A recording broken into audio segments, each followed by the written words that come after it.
하나님의 말씀 요한복음 4장 1절부터 보시겠습니다. 예수께서 제자를 삼고 세례를 베푸시는 것이 요한보다 많다 하는 말을 바리새인들이 들은 줄을 주께서 아신지라. 예수께서 친히 세례를 베푸신 것이 아니요 제자들이 베푼 것이라. 유대를 떠나사 다시 갈릴리로 가실새 사마리아를 통과하여야 하겠는지라.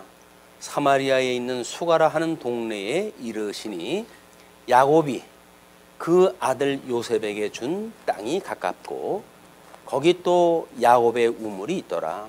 예수께서 길 가시다가 피곤하여 우물 곁에 그대로 앉으시니 때가 6시쯤이 되었더라. 오늘은 우리 사마리아 여자에 대한 이야기가 소개가 되어집니다. 그래서 우리 요한복음을 들어갈 때 일단 우리 역사적으로 예수님이 오신 것은 이제 말씀이 육신이 되어져 가지고 이 땅에 오셨다 이렇게 했어요. 육신이 돼 가지고 이 땅에 오셨고 이 예수님은 우리 성령, 이 성부 하나님이기도 하고, 이 성자, 그러니까 신성을 가지고 계신 분이기도 하고, 인성을 가지고 계신 분이기도 한 중보자 되신 분이라고 이렇게 이야기해서 우리가 중보자. 이 중보자가 되심을 예수 그리스도의 품위를 통해 가지고 지금 예수가 그리스도입니다. 예수가 그리스도입니다. 라고 하는 것을 요한이 증거하는 내용이 요한복음이라고 이렇게 이야기를 했습니다. 그런데 우리 로마서 1장 2절로 3절에 보게 되면 우리가 예수 그리스도에 관하여 그의 이 육신으로 해가지고는 다윗의 자손, 이 다윗의 자손으로 오셨고 또 성결의 영으로는 성결의 영, 이 성결의 영으로는 죽었다가 부활하셨던 능력으로 하나님의 아들이 되심을 선포하였다 이렇게 이야기를 합니다. 그러니까는 이미 로마서에서는 요한복음에서 요한이 소개하고자 했던 이 품위에 대한 예수 그리스도에 대한 내용을 그렇게 설명을 하고 있는 거예요. 그러니까 우리가 이제 요한복음을 공부하는 가운데 제1장이 인성을 입으신 예수라고 그러지 않았어요? 이 부분을 공부했다 하는데 인성을 입으신 하나님에 대하여 1장서부터 2장까지는 하나님의 의로 오신 것을 우리가 확인했다고 한다면 3장서부터 5장까지는 하나님의 나라로 오셨다. 우리 이 인성을 입고 오신 분이 바로 하나님 나라로 오신 분이다. 이걸 확인했다 했습니다. 그래서 제자들을 부르심으로 해가지고 하나님 나라가 이미 임한 걸 소개를 갖다 한 거예요. 마찬가지로 지금 제자들과 예수님이 동일시 되어진다는 이야기는 하나님 나라로 오셨던 예수가 그리스도이기 때문에 성경에서 그렇게 이제 소개가 되어지고 있는 겁니다. 그래서 이렇게 인성을 입고 오셨던 예수님이 하나님의 나라로 오셨다고 하는 제자들과 이미 주님의 몸된 교회를 이루게 되어진 하나님의 나라를 이루게 되어진 상태가 3장서부터 쭉 공부를 했다 한 거야. 이제 3장을 확인했다 하면서 이 3장의 내용은 지금 포도주 결혼의 문제를 가지고 이 결혼의 문제를 가지고 바로 예수님이 하나님의 나라로 오신 인성을 입고 오신 분이다라고 하는 것을 결혼 문제를 예를 들어가지고 설명할 때 했어요. 그리고 이제 지난 시간에 2장에서 이걸 이야기를 했고, 그다음에 지난 시간에 3장을 공부할 때 니고데모라고 하는 사람을 통해 가지고 우리 유대의 종교자, 종교 지도자인 니고데모를 가지고 중생이라고 하는 화두를 가지고 예수님 오고 이제 신학적 대화를 나눴던 그런 그 내용을 통해 가지고 바로 이분이 인성을 입고 오셨던 예수 그리스도다 하는 이 하나님 나라가 어떻게 되어지는지, 니고데모는 하나님 나라에 대한 걸 이야기를 하니까 네가 거듭나지 않으면 하나님 나라, 이 하나님 나라를 볼 수가 없어 라고 이야기했어요. 그렇게 이야기를 하니까 그러면 모태 속에 들어갔다 나와야 된단 말입니까? 라고 이야기했다 허물어 해가지고 이 니고데모의 그 특징은 밤에 예수님을 찾아와가지고 바로 하나님께로부터 온 선생입니다 라고 해가지고 예수님을 선생으로 이제 받아들였어요. 근데 예수님은 그 말씀을 얻다 하시면서 너희는 내가 하늘의 일을 이야기를 하는 걸 어떻게 알겠느냐. 땅에 있는 이야기도 너희들이 알아듣지 못하는데 하늘에 있는 이야기를 어떻게 알아듣겠느냐라고 이야기하다 하면서 내가 하는 증거를 너희들은 듣질 아니하였다라고 이렇게 이야기를 해요. 그러니까 이 밤의 특징이라고 하는 것이 빛 대신 진리의 세계, 이 진리의 세계를 알아볼 수 없는 상태가 밤의 상태예요.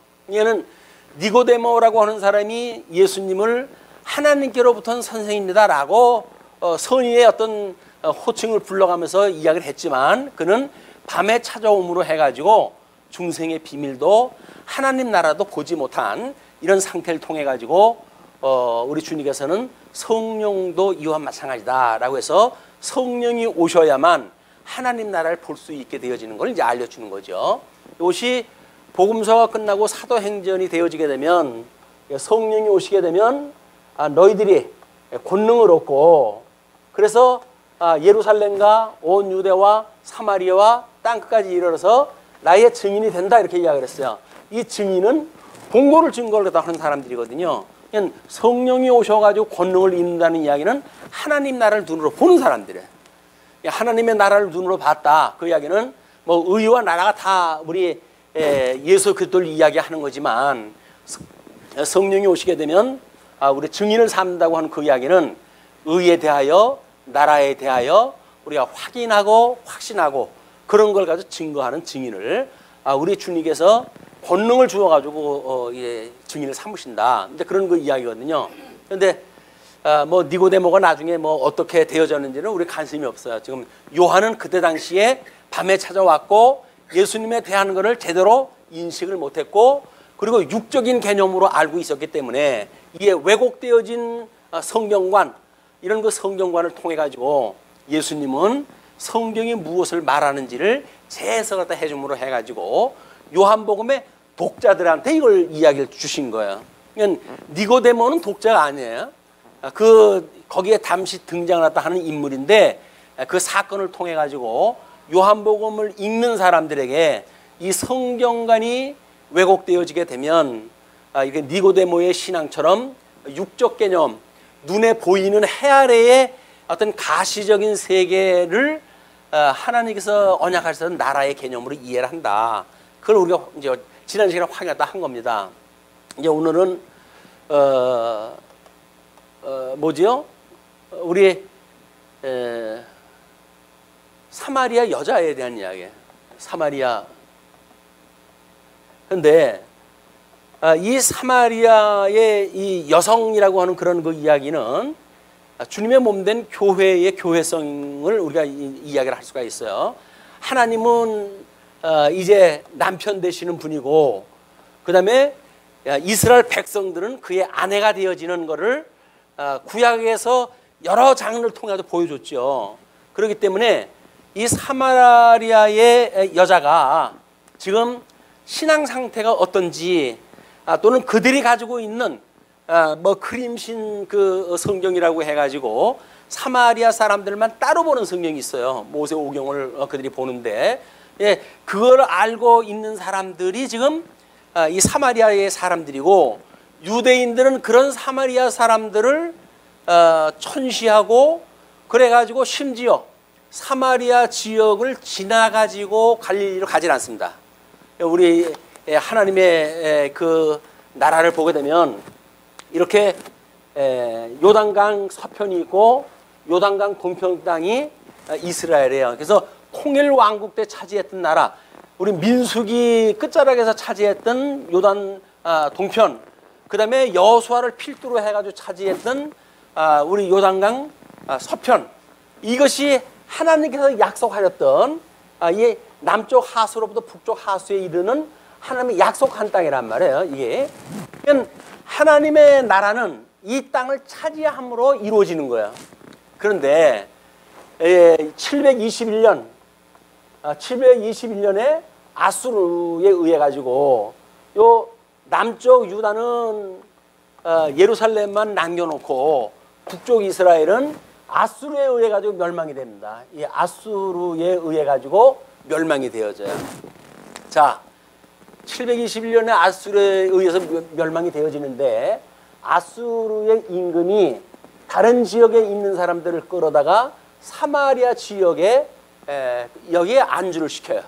그러므로 여기에 이런 어떤 하나님의 백성이라고는 순도가 떨어질 수밖에 없는 혼혈족이 살아갈 수밖에 없는 정치적 그런 그 배경을 만들어 놓는 거예요. 이스라엘 사람들이 봤을 적에는 자기네들도 뭐 이제 586년에 우리 바벨론에 의해 가지고 포로로 끌려가잖아요. 그러니까 유다는 끌려갔다가 그 유다 지파 사람들만 다시 돌아왔다고 하는 거를 에스라, 느헤미야, 에스더서를 통해 가지고 우리는 확인하다 했어요. 그렇기 때문에 유다인들이 이 사마리아 사람들을 보고는 아주 이건 혼혈족이다. 그리고 하나님 백성이 아니라고 치부랐다 하는 거예요. 그래서 갈릴리 지역을 가려면 이 갈릴리 지역과 남쪽 유다 지역과 사마리아 지역으로 세 개 지역 이렇게 크게 이제 나뉘어지게 되어지는데 유다에서 이쪽으로 가게 되면은 금방 지나면 금방 가잖아요. 근데 글리 가지를 않아요. 이렇게 빙 돌아가지고 이쪽으로 가는 것이 유대인들의 습관이었어요. 자, 이들은 이런 역사관을 가지고 지금 예수님이 오시면 얻게 되어질, 메시아가 오게 되면 얻게 되어질 하나님 나라를 이들이 생각하고 있는 거겠죠. 근데 오늘 여기 문제 제기가 되어지는 거예요. 왜냐면 우리 육신으로 해가지고는 다윗의 자손으로 예수님이 오셨으니까 다윗에 의해 가지고 통일 왕국이 이루어졌단 말이에요. 이 통일 왕국이.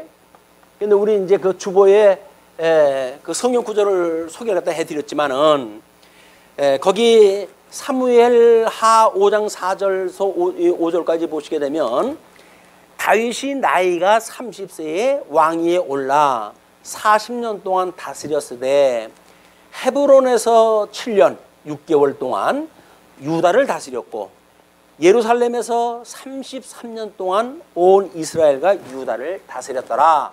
성경 그렇게 말하고 있어요. 그 이야기는 다윗도 마찬가지로 처음에 사무엘에 의해 기름 부음을 받고 사울에게 끊임없이 쫓기면서 그리고 근근히 남쪽 유다 한 지파의 수장 노릇을 하면서 살아갔던 거예요. 그리고 사무엘이 죽고 이제 북쪽에 그 사무엘의 영향권에 있던 사람들이 다 멸망되어지고 이제 이 유다에 있던 베들레헴에 있던 유다에 있던 다윗에게 이 사람들이 대표들이 찾아와요. 그래가지고 기름을 붓고 전 이스라엘의 왕으로 삼게 되어집니다. 그러니까 12지파가 전 지역이 차지하고 있는 땅에 12지파가 인정한 명실공히 유대의 왕이 된 거예요. 통일왕국이 되었단 말이에요. 통일왕국. 이 통일왕국이라고 하는 그 이야기는 남쪽 유다 지역과 북쪽 이스라엘 지역이 하나의 왕국으로 통일왕국이 되어진 거예요. 그러면 하나님께서 이 가나안 땅은 약속을 하다 하실 때 이스라엘 백성들한테 이 땅을 적과 꿀이 흐르는 땅을 내가 너희에게 주겠다 이렇게 약속을 다 하시는데 이 땅은 통일왕국이 이루어졌을 때 물론 여호수아를 중심으로 해가지고 가나안 땅을 차지했을 때 7직속이 뭐 나머져 있다고 하더라도 여호수아 통치권 아래 이 나라가 다 차지했다 했고 하나님께서 약속하셨던 그 땅을 다 정복하다 하였더라 이렇게 되어져 있어요. 그러니까 여호수아 때 이것이 다 정복이 되어져 있다가 그 다음에 통일왕국이 되어졌을 때 이 나라가 이렇게 여기가 하나님께서 약속하신 나라야 라고 해서 통일왕국의 땅으로 확보가 되어지는 거야. 근데 그 아들 르호보암과 여로보암에 의해 가지고 남북이 갈려지잖아요. 갈려짐으로 해가지고 남쪽 유다는 한 지파를 가지고 명맥을 유지하고 북쪽 이스라엘은 10지파가 이 땅을 차지하겠다 하고 있는데 남북이 갈림으로 해가지고 하나님께 약속하셨던 하나의 나라가 되어진 적이 없어요. 분국이 된 이후로 해가지고는. 그러나 이제 물론 가끔은 우리 그 여로보암 2세 때 보게 되면 강국이 되어져 가지고 이 땅을 전부 차지한 때가 있습니다. 그러나 남쪽 유다와 북쪽 이스라엘이 나뉘어진 상태로 땅이 그렇게 되어졌기 때문에 통일 왕국에 있었던 다윗이 차지했던 땅덩어리를 다 차지를 못해요. 그런데 하나님께서 이제 준비하시기를 요시야 임금을 들어가지고 포로를 준비하시기 얼마 전이에요. 요시야를 들어가지고 연 721년에 망했으니까 이방인들이 들어와가지고 혼혈적으로 지금 되어져 있는 거 아니겠어요? 그럼에도 불구하고 이 남쪽에 요시야 임금이 여기 흩어져 있는 10지파를 초청을 갖다 해가지고 이들을 다 여기서 유월절을 지켜요. 유월절을. 그래가지고 주보에 소개되어진 대로 요시야 왕국이라고 지도가 따로 나와요. 왜냐면 그때는 이미 북쪽 이스라엘 이 아수르에 의해서 멸망이 되어졌고 남쪽 유다밖에 없었지만 남쪽 유다의 요시야 임금이 이 전 지역을 정복을 또 함으로 해가지고 그걸 요시야 왕국으로 삼게 되어진 거야. 요시야 왕국이라고 하는 요시야는 이제 곧 있으면 이제 전쟁에서 죽고 그리고 그 아들들에 의해 가지고 포로로 끌려가는 막판에 이제 왕이에요. 그럼에도 불구하고 하나님께서 721년에 이렇게 아수르에 의해서 포로가 되어진 자들을 다시 초청을 했다 해가지고 하나의 유월절을 지킴으로 해가지고 이스라엘 백성은 남쪽에 있든 북쪽에 있든 할례를 다 받는 백성들이에요. 아브라함의 그 언약 백성들이기 때문에 할례를 다 받지만 유월절을 지킨다는 이야기는 그 할례 받은 백성으로서 하나님께서 애굽에다 집어넣었다가 하나님의 이름을 위하여 이들을 불러낸 여호와라고 하는 사실을 기억하는 사건이기 때문에 이 유월절 사건은 매우 중요한 사건이에요. 그러니까 요시야 임금에 의해 가지고 유월절을 받음으로 해가지고 거기서 통일이 됐니 안 됐니 그런 명시가 되어진 건 없어요. 그러나 이런 성경적인 의미로 보았을 때 북쪽의 10지파 유다 지파 해가지고 12지파가 통일 왕국을 이룬 것이 요시야 왕국이란 말이에요. 요시야 왕국. 자, 그리고 이들이 바벨론에 이제 포로로 끌려갔다가 이제 돌아오게 되어지는 거예요. 그게 바벨론에 끌려갔다가 물론 이제 여기서 우리 메대, 바사, 그다음에 헬라 이것이 우리 다니엘서에서 이야기했던 제국에 대한 그 내용들이에요.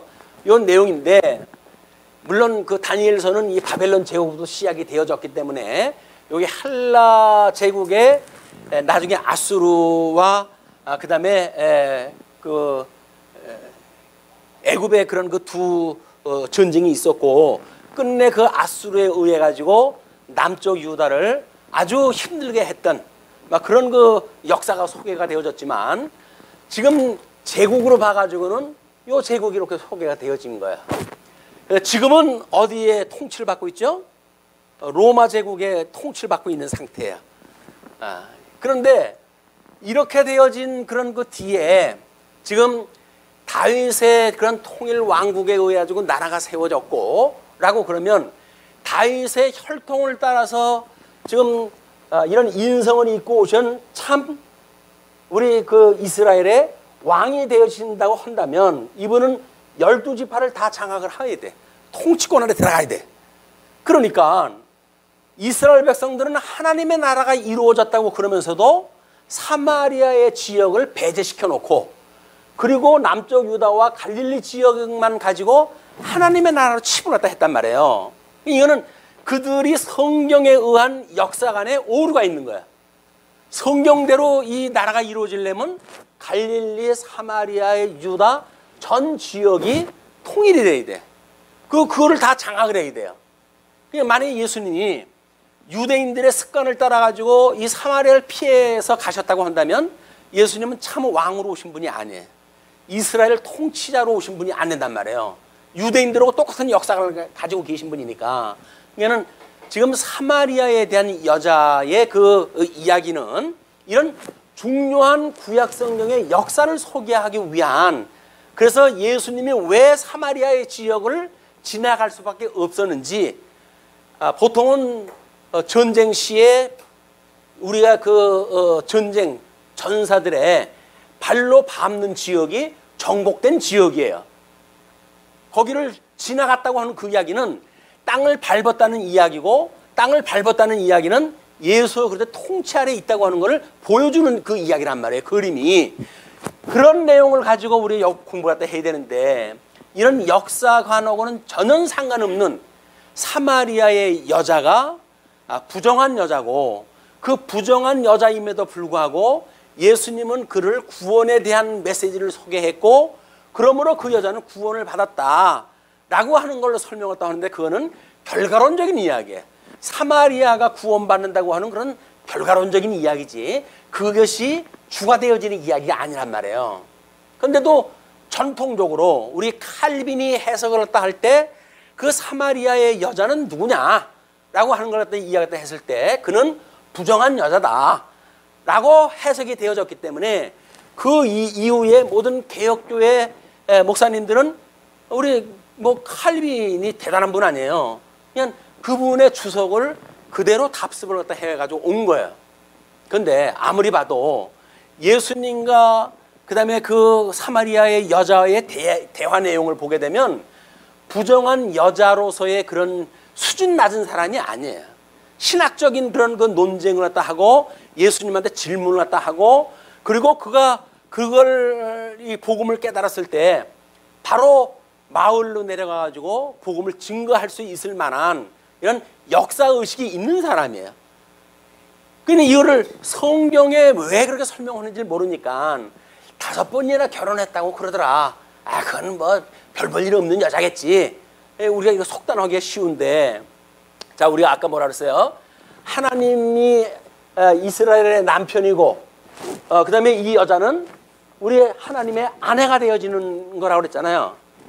그다음에 이 아내가 너는 지금 이 사마리아 사람으로서 남편을 데려오라고 했던 그 이야기는 뭐예요? 너가 지금 누구의 통치 아래에 있느냐? 네 머리는 누구냐? 그걸 물어본 거예요.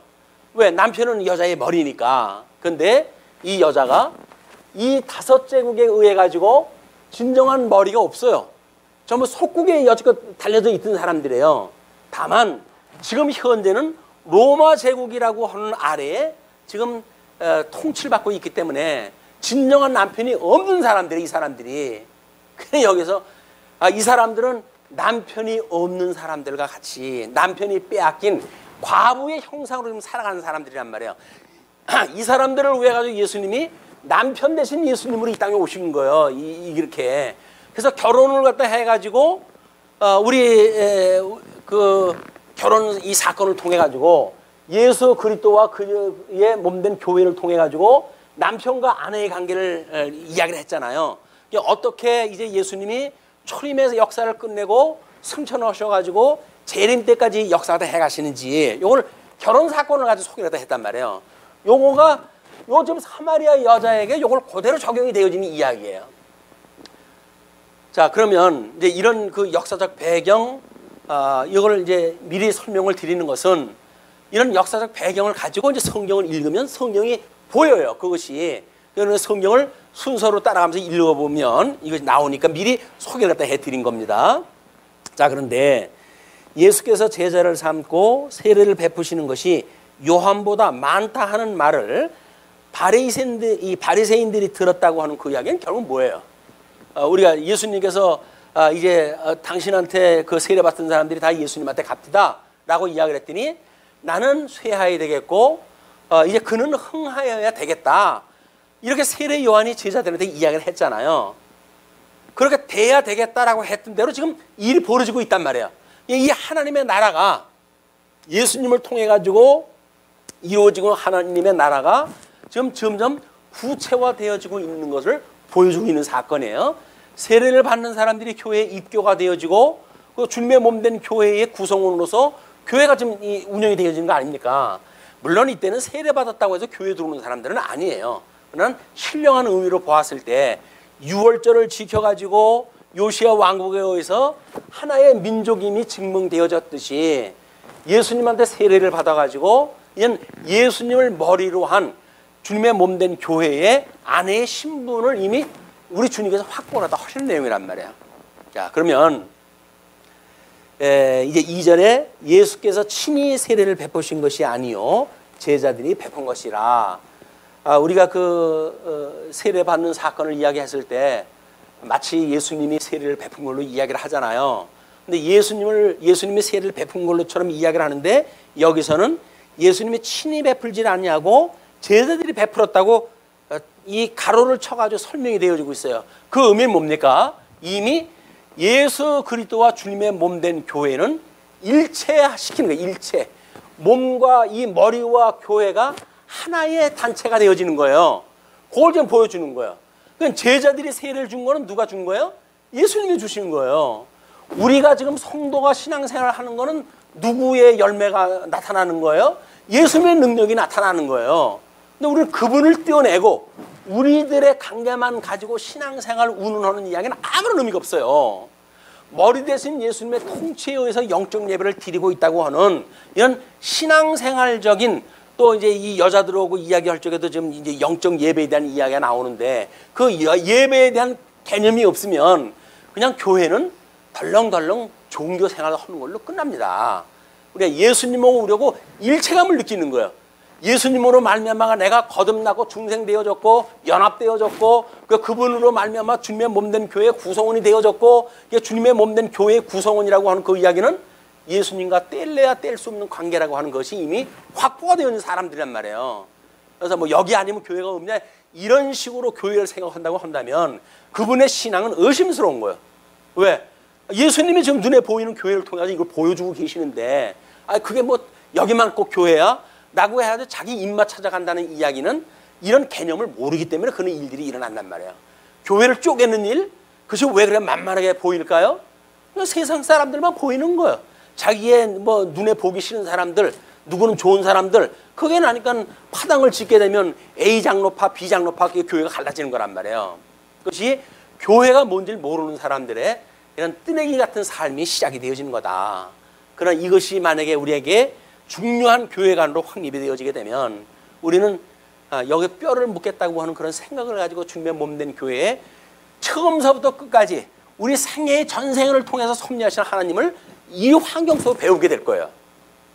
다른 데서 또 배우게 되면 물론 배우는 것만큼 배우겠죠. 그러나 환경이 달라지고 조건이 달라진 가운데서 그냥 신앙생활만 연결이 되어지는 거지 주님의 몸된 교회의 구성원들 간에 갖는 이런 관계를 가지고 하나님 나라를 배우기는 어렵다. 주님의 몸된 교회에 그런 중요한 특성이 있어요. 그래서 우리가 이 장로님을 세운다든지 권사님을 세운다든가 또는 안수 집사님을 세운다든가 했을 때 그거를 우리 항존직이라고 해가지고 한 번 그렇게 임명을 하게 되면 평생 가잖아요. 종신적으로 가잖아요. 그게 왜 그럴까요? 그것이 이런 의미가 담고 있기 때문에 그렇단 말이에요.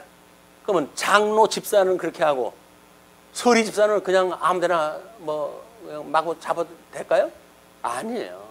원형이 그 사람들한테 부여가 되어졌고 우리는 아직은 경력이 짧고 그러기 때문에 그걸 보고 배움으로 해가지고 잠정적으로 우리가 다 종신직, 이 주님의 몸된 교회의 종신직이라고 하는 생각을 가지고 교회에서 다 하는 것이다.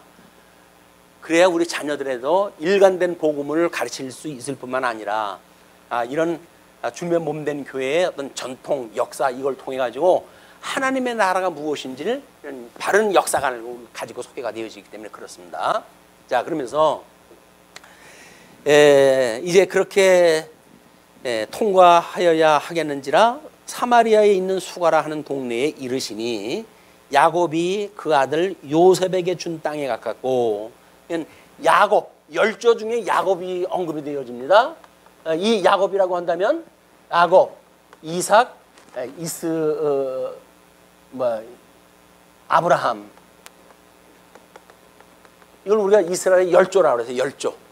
열조인데 이 야곱의 아들이 12아들로 해가지고 결국은 이스라엘이라고 하는 이름을 받잖아요.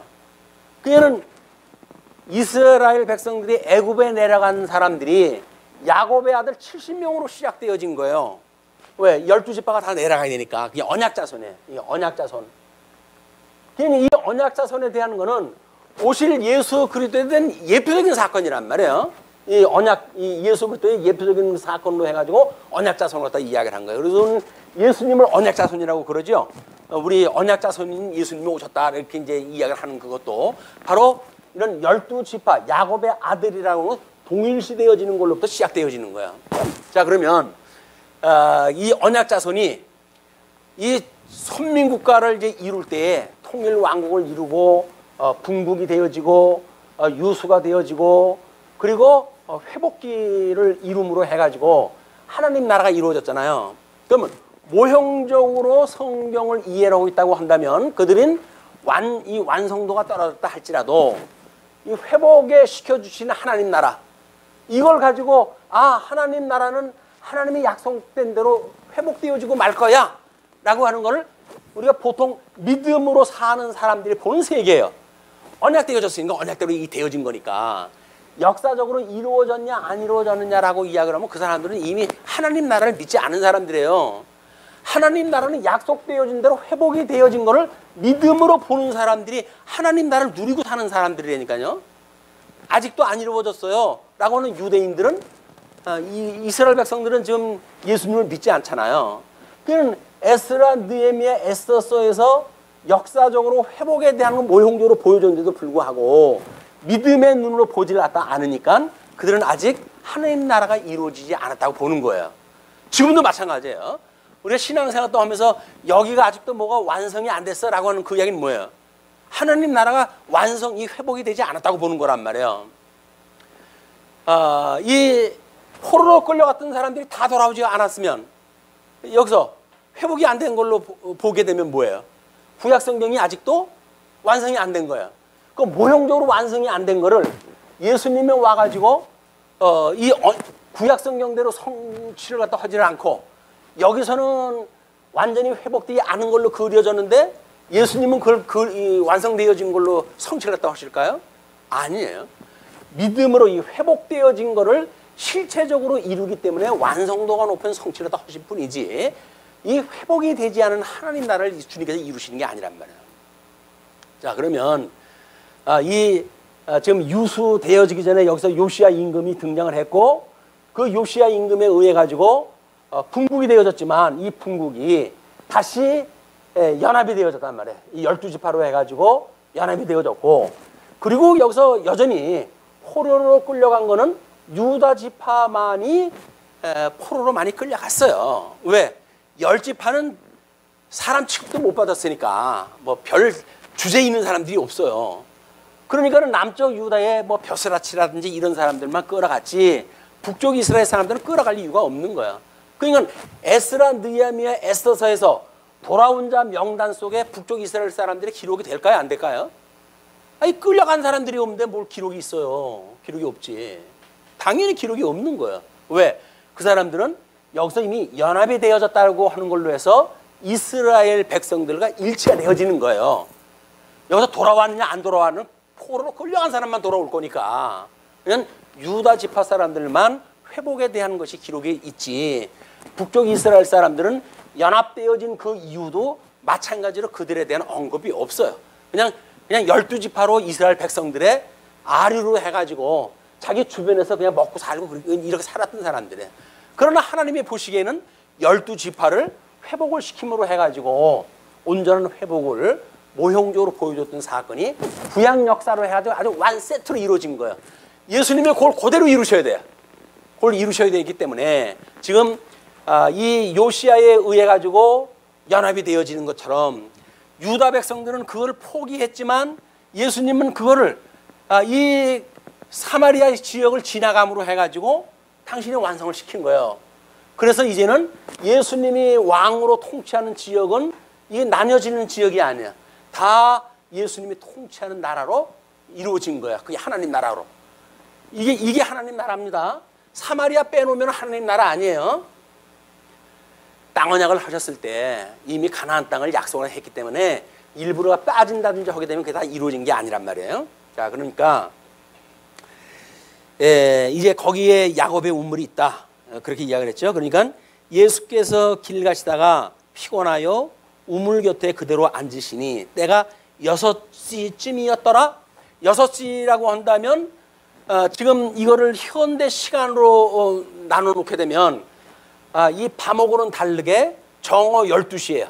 낮 12시. 이 낮 12시를 이것이 품행이 방정치 않은 여자로 봤을 때는 12시를 뭐라고 설명을 했을까요? 보통은 해가 없을 때 물을 길러 오는데 이 여자는 다른 사람 이모이기 때문에 낮에 다른 사람이 오지 않는 시간에 왔다라고 이걸 해석을 했다 했어요. 너무 그럴듯하잖아요. 그래서 성경은 코에 걸면 코골이고 귀에 걸면 귀걸인 거예요. 맞죠? 다른 사람은 이목이 무서워가지고 낮에 왔다고 이야기를 하니까. 근데 이 낮은 니고데모가 밤에 왔다고 하는 것과 사마리아의 여자가 12시에 예수님이 만났다고 하는 그 이야기는 이미 상징적으로 의미하는 바가 있어요. 여기서 이런 대척점에 있는 그런 것들을 우리가 끄집어내서 조화를 갖다 맞춰봐야 이 의미가 더 분명해지지. 그걸 전부 난도질을 쳐가지고 이것 따로 이렇게 되면 이 연관성이 없어져 버린단 말이에요. 그래서 이 낮이라고 하는 거는 지금 빛이 어둠에 왔을 때 그 어둠이 알아보지 못하던 시대 아닙니까? 그러나 이 사마리아의 여자는 12시에 예수님을 만남으로 해가지고 그 복음을 받아들이는 사람이 돼버려요. 이건 은혜 중에 은혜에 있는 사람입니다. 그리고 만약에 사마리아의 여자가 음행의 사람이라고 한다면 이 사마리아 여자라고 호칭을 부르지 않았을 거야. 우리 그 현장에서 음행을 하다 걸린 사람은 뭐라 그래요? 현장에서 음행하였더라라고 하는 그런 걸로 설명을 되지 사마리아 여자라고 하는 그런 식으로 설명이 안 돼요.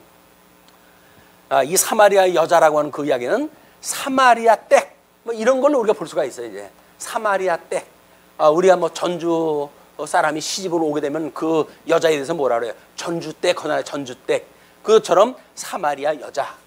술람미 이야기도 마찬가지예요. 술람미의 여자도 술람미아라고 하는 지역으로부터 온 새색시 이런 개념으로 이해를 해야지. 이걸 나눠놓고 이야기를 하게 되면 지명하고 인명하고 혼동이 돼버린다. 그래서 그런 의심을 우리가 불식시키기 위해서 저거는 그런 식으로 이해를 하면 좋을 거라고 생각이 드는 거예요. 자, 그런데 이제 그 사마리아 여자 한 사람이 물을 기르러 왔음에 예수께서 물을 좀 달라 하시니 이는 제자들이 먹을 것을 사러 그 동네에 들어갔음이라라.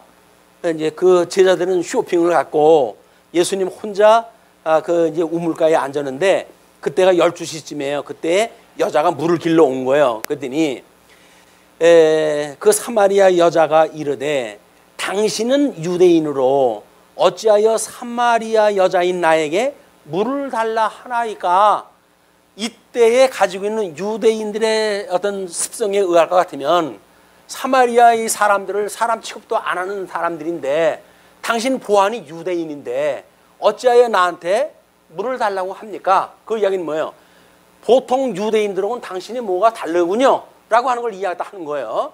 당신이 보통 유대인들하고는 다르군요 라고 하는 걸 이제 이야기를 꺼냈어요. 그러니까 이제 그 뭐라 그래요? 이제 거기서 유대인 사마리아인과 상종하지 아니함이었더라. 상종도 하지 않는데 예수님이 와서 이야기를 했으니까 의아하게 생각을 하고 이제 이야기를 한 거죠. 그러니까 예수께서 대답을 이렇게 하십니다.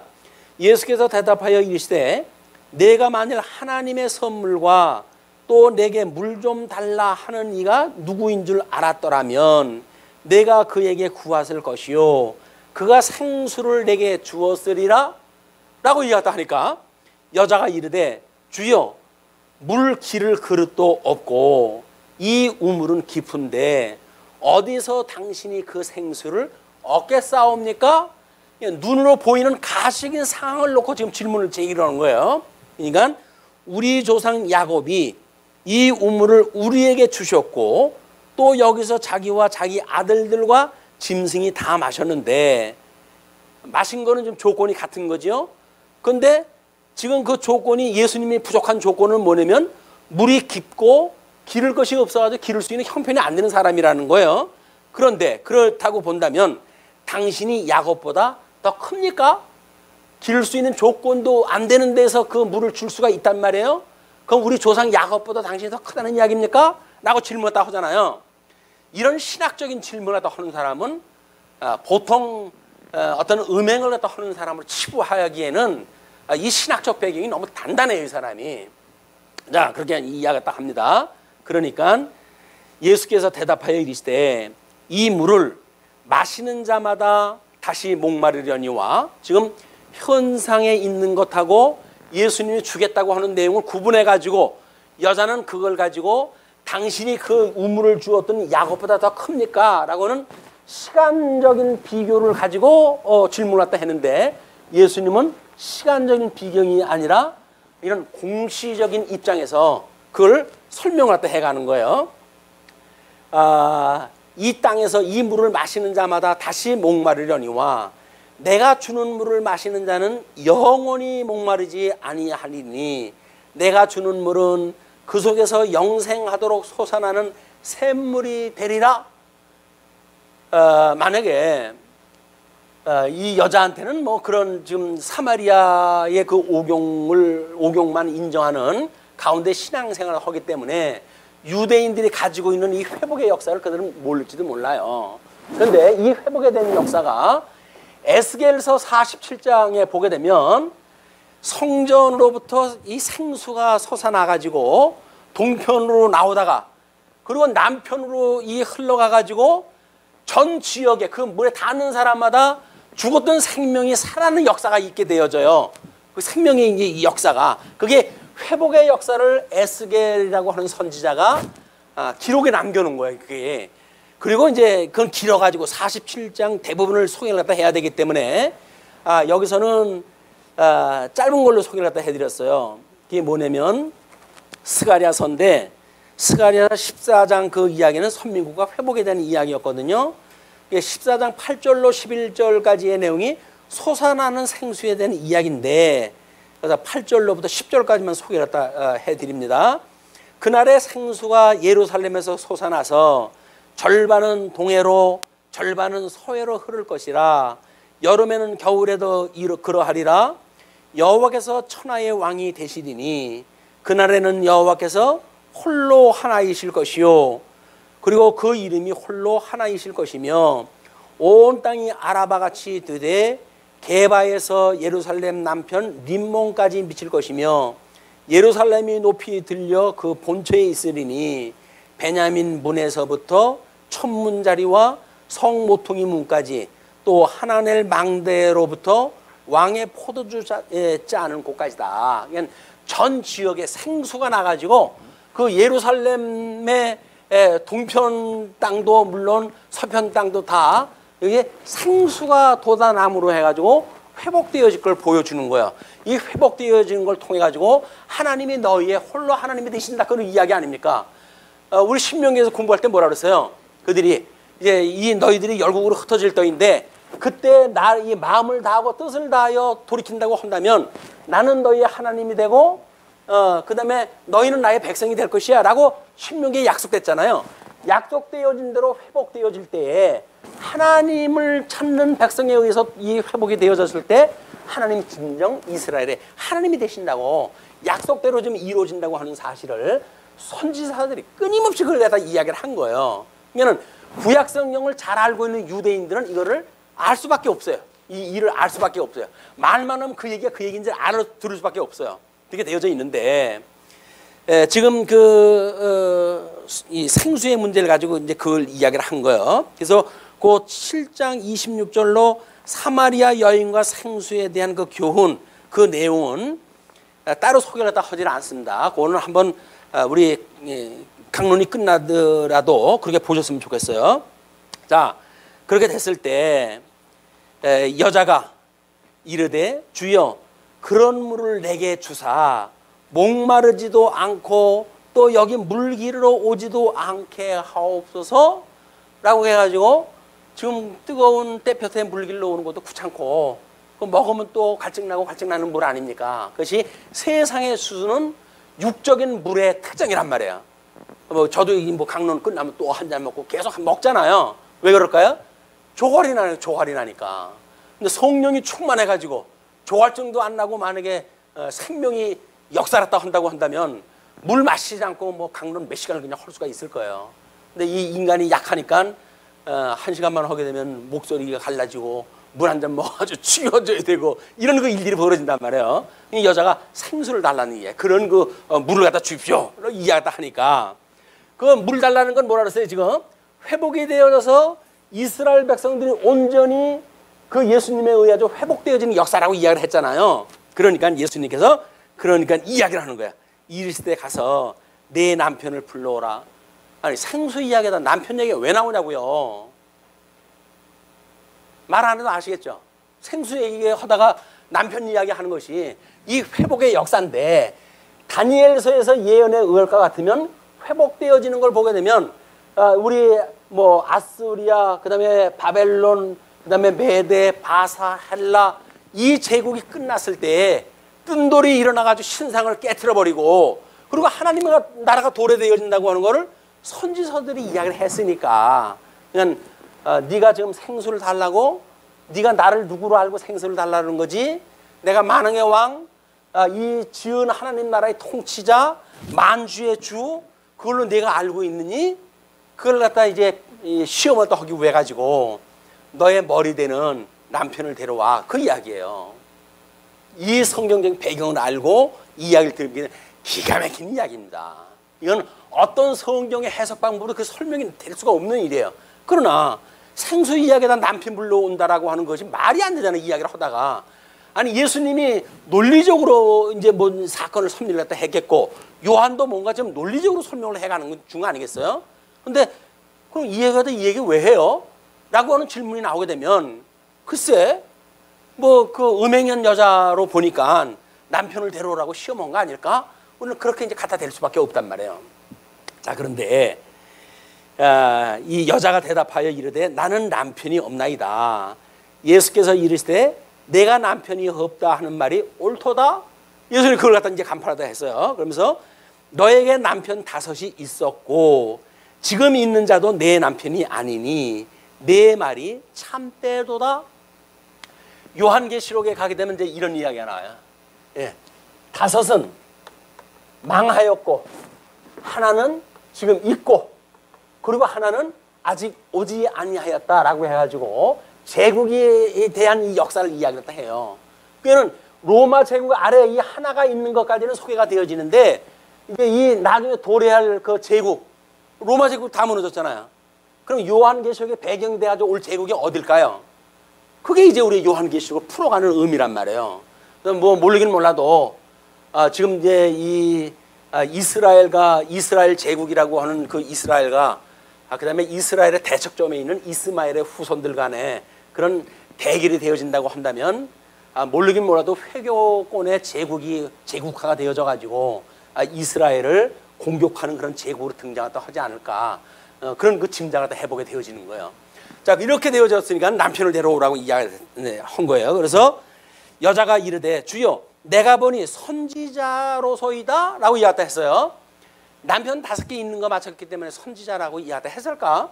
지금 여자가 알고 있는 선지자라고 한다면 점쟁이 같은 정도 수준의 선지자를 이야기하지 않았을 터인데 그러니까는 여자가 남편 5이 있다고 하는 그런 그 이야기는 음행한 여자이기 때문에 5이 있지를 못합니다. 그때 당시에 문화적 배경이 5명의 남편을 무질서하게 결혼을 할 정도라고 한다면 그 공동체에 살 수가 없어요. 공식적으로 해가지고는 2번이나 3번 이상을 결혼할 수가 없는 거예요. 근데 5이 있었다고 하고 그 공동체에서 발을 붙이고 산다는 이야기는 합법적인 조건으로 결혼이 되어진 것이 아니겠느냐 그 이야기예요. 우리 유다도 그 다말이라고 하는 며느리가 자기 아들 세 명을 가지고 지금 계대 사건, 이 대를 잇는 하나님의 섭리에 의해 가지고 결혼식을 하다가 두 명은 결혼을 갖다 했는데 그 아들이 다 죽자 아버지가 며느리를 고향으로 보내버렸잖아요. 그렇기 때문에 자기가 또 상처를 갖다 했고, 상처를 한 가운데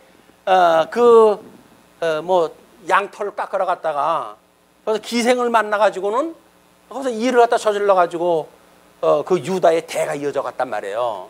그러면 합법적인 두 아들에 대한 대를 잇는 거는 다말이 그 역사를 갖다 해갔죠. 세 번째, 유다에 의해서 대를 잇는 건 결국 뭐예요 이게? 하나님께서 강제적으로 유다하고 결혼관계를 만들어가고 유다의 대를 잇게 하셨단 말이에요. 하나님의 섭리로 이게 보이십니까? 그냥 그게 다만 유다의 그런 어떤 흉측스러운 허물로 보이십니까? 아니면 신묘한 하나님의 섭리로 보이십니까? 언약을 이루어서 하나님의 섭리로 보십니까? 여기 우리가 윤리적으로 성경을 보느냐 계시적으로 성경을 보느냐의 차이예요.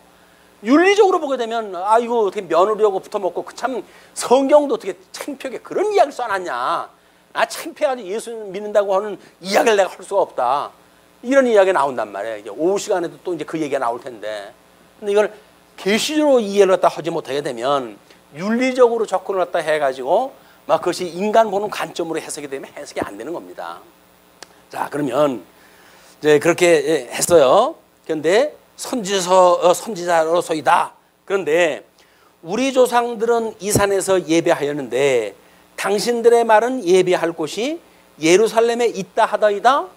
르호보암과 여로보암 그 역사 이래 존속되어져 왔던 일들이에요. 그래 이해를 하니까 예수께서 이르시되 여자여 내 말을 믿으라.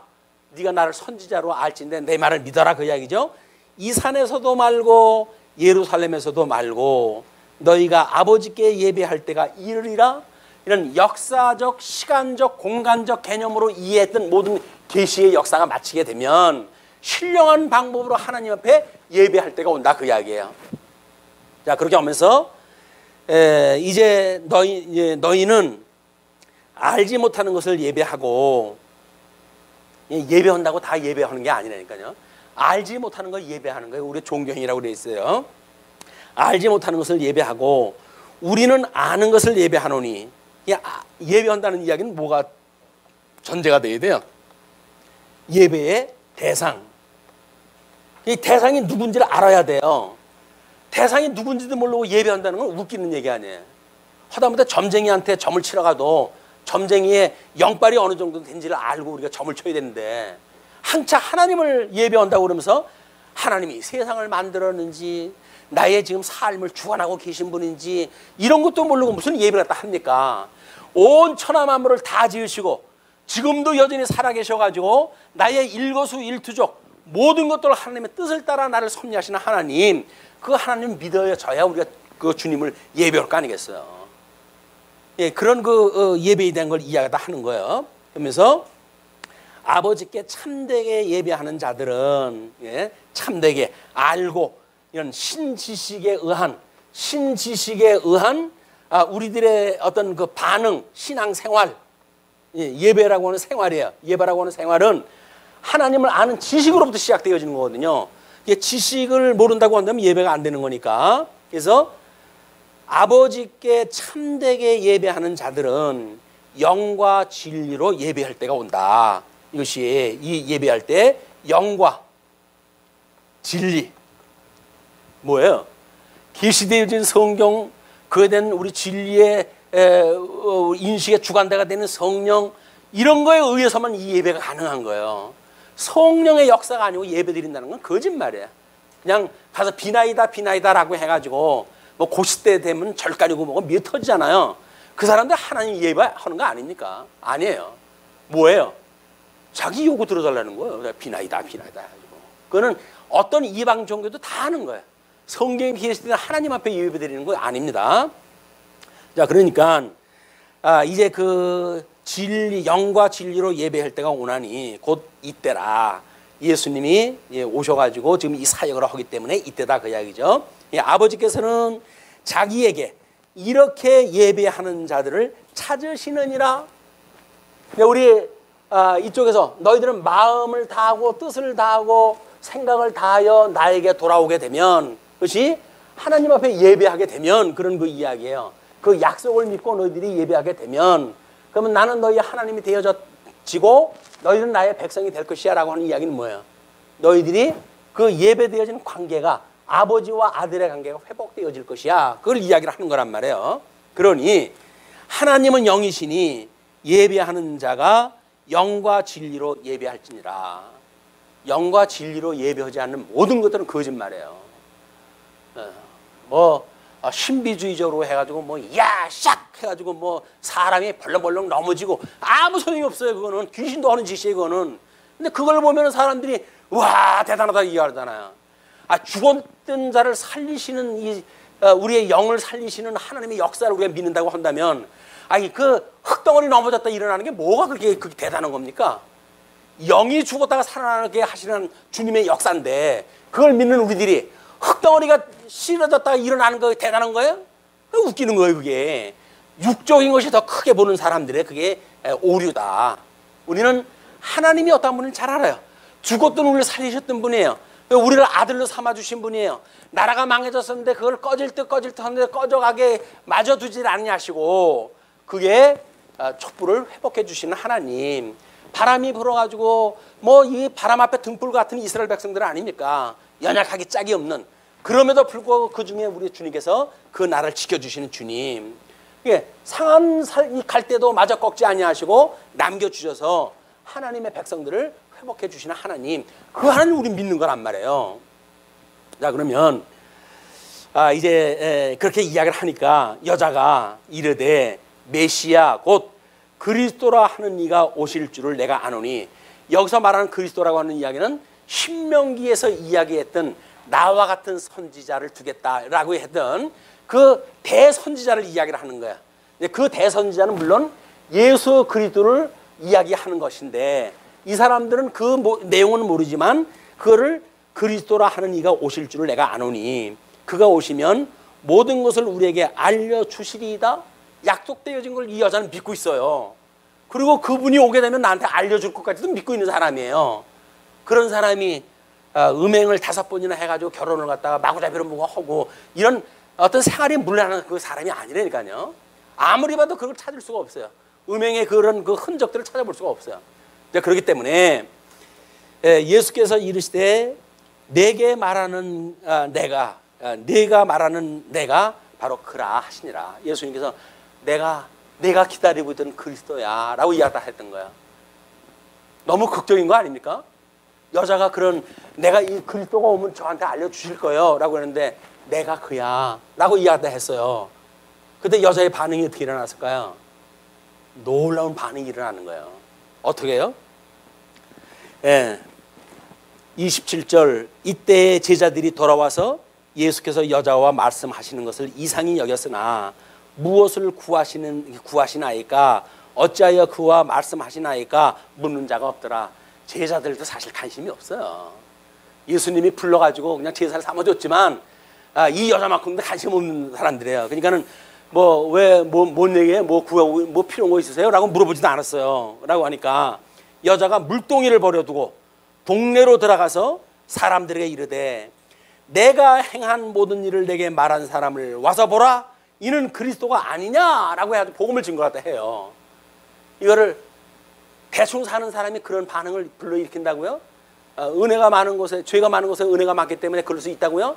그런 상황이 아니에요. 지금 여자는 고대하던 그 메시아가 왔다고 하는 사실을 동네 사람들한테 전했고, 자기가 행한 일이라고 하는 거는 남편 5을 뒀다라고 하는 그 이야기가 아니라 실로 기이한 자기의 인생 여정, 팔자가 기구에서 5명이나 결혼을 할 수밖에 없었던 자기의 운명, 이런 것들을 자조적으로 생각할 수 있는 사람이긴 하겠죠. 그러나 동네 사람들이 배척하는 사람이라고 한다면, 이 여자가 이야기하다는 저 미친년 지금 무슨 얘기냐, 쫓아내라, 나가서 난리 버거지가 벌어졌을 거예요. 근데 그 얘기를 들어요, 이 사람들. 자, 그렇게 하니까 아니냐 하니 그들이 동네에서 나와 예수께로 오더라. 도대체 이게 무슨 일입니까? 그 미친 여자 같은 얘기를 듣고 이 사람들이 예수님한테 온다고요? 안 돼요. 근데 여자가 가지고 있는 신심부터, 그다음에 이야기하는 내용, 그가 지금 메시아가 올 걸 기다리고 있는 그런 그 간절함, 이걸 그 사람들 다 알고 있었고, 그렇기 때문에 그 여자가 메시아가 왔다라고 이야기를 하니까 예수님한테 나오는 거예요. 그 사이에 제자들이 청하여 이르되 랍비여 잡수소서. 예, 제자들은 뭐 먹을 거 준비하러 갔으니까 예수님한테 그걸 청하는 거예요. 그러니까 이르시되 내게는 너희가 알지 못하는 먹을 양식이 있느니라. 우리 제자들이 먹을 거 주니까 아유 고맙다, 야, 힘들었겠다, 뭘 해가지고 칭찬해 주고 먹으면 될 거 아니에요. 예수님께서 이제 여기서 이야기했다 했을 때 양식, 내가 먹을 양식은 따로 있어 얘들아. 이야기했다 하는 거예요. 아 그러면 우리를 신분을 보냈어요 라고 뭐 한 거라도 하든지 이렇게 이야기했다 하니까 그 양식이 있느니라. 그러니까 제자들이 서로 말하되 누가 잡수실 것을 갖다 드렸는가 하니, 여자가 와서 뭐라고 그러더니 여자가 뭘 갖다 드렸나? 라고 이제 생각도 하겠죠. 예수께서 이르시되 나의 양식은 나를 보내신 이의 뜻을 행하며 그의 일을 온전히 이루는 이것이니라. 그러니까 지금 예수님이 와가지고 이 사장에 있는 사마리아 여자의 관계를 통해 가지고 어떻게 이 구약성경에서 이야기했던 회복의 역사를 온전히 이루는가, 이것이 예수님이 먹으실 양식이란 말이에요. 그 양식이에요. 우리 그 성경 구절 있는데 소개를 다 해드렸지만 거기에 뭐라고 기록이 되어져 있어요. 요한복음 6장 29절에 위에서 5번째 줄, 하나님의 보내신 자를 믿는 것이 하나님의 일이니라. 우리가 하나님 믿는다라고 하는 그 이야기가 뭐예요? 하나님을 믿는다 하는 그 이야기가 뭐예요? 예수님 믿는 게 하나님 일을 하는 거예요. 다른 거 하는 거 아니에요. 없는 사람을 도와주고 뭐 이렇게 하는 게 하나님 믿는 게 아니라니까요. 하나님이 보내주신 예수님을 믿는 거예요. 이것이 하나님의 일을 다 하는 거예요. 왜? 하나님이 언약하신 대로 메시아를 보냈고, 언약한 대로 메시아가 지금 하나님 나라를 이루시는 거 아닙니까? 그럼 성경에 계시되어진 모든 것들이 예수 그리스도의 이야기인데, 예수님을 믿으면 그게 하나님의 일인데, 예수님을 믿는 거 따로 있고, 그걸 교회에서 봉사하는 거 따로 있어요? 우리가 우리 하나님의 일을 하는 게 따로 있어요? 그게 빠지면 하나님의 일이 아닌 거예요? 우리 오해를 가지고 있는 거예요. 교회라고 하는 건 진리를 전승하고 보수하는 일, 진리를, 여기서 이야기했던 그 진리를 전승하고, 진리를 전승, 보수하는 일. 이제 주님의 몸된 교회에 이게 우리들의 기능상 사역이에요. 우리 주님의 몸된 교회가 뭘 갖다 해야 되는가? 이 진리를 전승하고 보수하는 곳이란 말이에요. 다른 거 하는 거 아니에요. 열심히 예수님만 믿으면 돼, 이 성경을 가지고. 그러면 받은 은사를 따라서 뭐 전도도 하고 싶게 되면 전도를 다 하겠죠. 누가 전도를 하라고 해서 합니까? 이 사마리아 여자 보세요. 그게 메시아인지를 아니까 바로 뛰어가 버렸잖아요. 물동이 다 팽개쳐버리고 그냥 바로 뛰어가잖아요. 예수님이 야 내가 이렇게 너 알먹고 알아들었으니까 너 가서 좀 해라 라고 한 게 아니잖아요. 전도 자기가 알아서 하는 거예요. 왜 우리 교회는 전도하는 얘기가 없어요? 뭐 우리 어떤 분 그것 때문에 시험 들어가지고 교회 떠났잖아요. 전도지구 보고 잔뜩 만들어놨는데 쉬는 시간에 전도 좀 합시다 그랬더니 누가 협조를 갖다 해야지.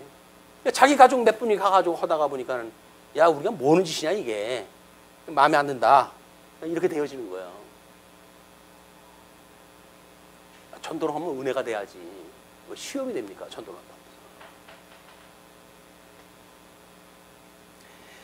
제자들이 그 예수께서 이제 그렇게 온전히 이루는 것이다 하면서 그거에 대한 이야기를 이렇게 이제 설명을 해요.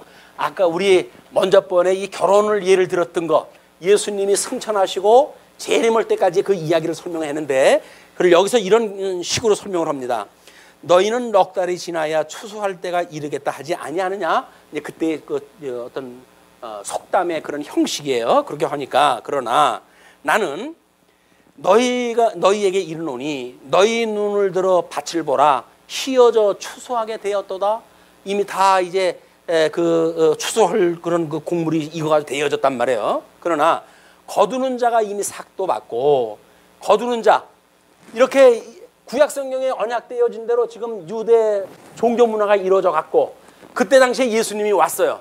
그리고 제자를 불러가지고 자기 주님의 몸된 교회가 초석이 이루어졌어요. 그건 누가 이룬 거예요? 그게 예수님이 그렇게 시작이 됐어요. 시작이 됐는데 이미 삭도 받고 영생에 이르는 열매를 모으나니, 이제 그걸 모으는데 이는 뿌리는 자와 거두는 자가 함께 즐거워하게 하려 함이라. 뿌리는 자는 누구예요? 이 진리를 구약성경에서 언약했던 이 선지자들의 이야기, 선지자대로 오셔가지고 예수님이 복음을 증거하시니까 예수님도 거기 또 포함이 되어지는 거예요. 중보자가 되시니까. 그래서 함께 즐거워하게 한 일이다. 그런즉 한 사람이 심고 다른 사람이 거둔다 하는 말이 옳도다. 내가 너희로 노력하지 아니한 것을 거두러 보내었노니, 그걸 수확하는 건 누구라고요? 노력한 것이 없는 제자들 보내노니, 다른 사람들은 노력하였고 너희는 그들이 노력한 것에 참여하였느니라. 구약성경에 이 이스라엘 민족사를 통해 가지고 메시아를 언약을 갖다 했고, 이 언약을 이루었던 이 이스라엘의 민족사는 한마디로 피해 민족사예요. 맨날 얻어 터지고 뭐 외국에 침략을 받고 했던 그런 침략사란 말이에요. 그거대로 해가지고 메시아를 언약을 했는데, 메시아 와가지고 급기야 십자가에 못 박아 죽는 데까지 가시지 않습니까? 이거를 언약대로 이루시는 예수님의 성경으로 해서 완성이 되어지는 거예요. 이걸 믿는 사람들은 그냥 전하기만 하면 되는 거예요. 이제 그것이 너희들에게는 그 노력하지 아니한 것을 거두러 보내었노니, 다른 사람들은 노력하였고 너희는 그들이 노력한 것에 참여하였느니라. 참여가 되어진 거예요. 아무것도 노력한 것이 없는데 우리가 참여가 되어졌어요. 그걸 은혜라고 그러는 거예요. 은혜. 아무것도 한 것이 없어요. 아무것도 한 것이 없어요.